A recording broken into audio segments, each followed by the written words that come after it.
Хочешь узнать, как зародилась жизнь, как она развивалась? Ребята из школы 97 приняли участие в мероприятии «Жизнь, застывшая в камне». В Центральной городской библиотеке прошел час истории совместно с Национальным музеем Республики Башкортостан.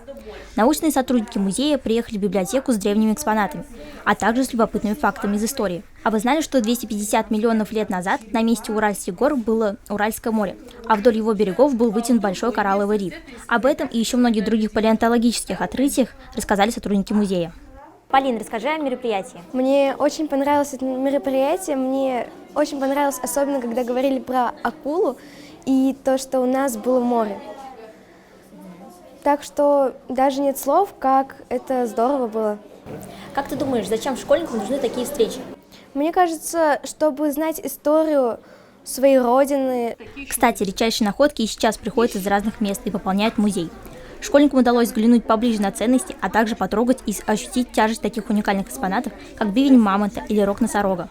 А тебе что больше всего понравилось?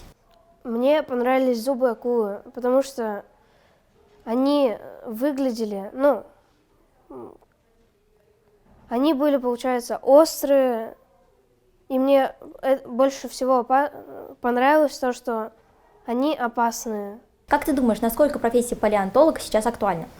Но мне кажется, она актуальна, потому что это очень интересно находить камни, всякие кости, всяких животных.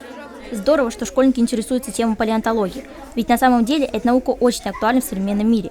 Она предоставляет наиболее ценные сведения, позволяющие понять, как создавалась, изменялась и развивалась жизнь на Земле с незапамятных времен. Работа палеонтолога является очень важной. Она не только знакомит нас с останками древних животных или растений, а также помогает узнать, каким мир был раньше. Регина Галямова, Ильнар Бигвов, специально для «Горы новостей».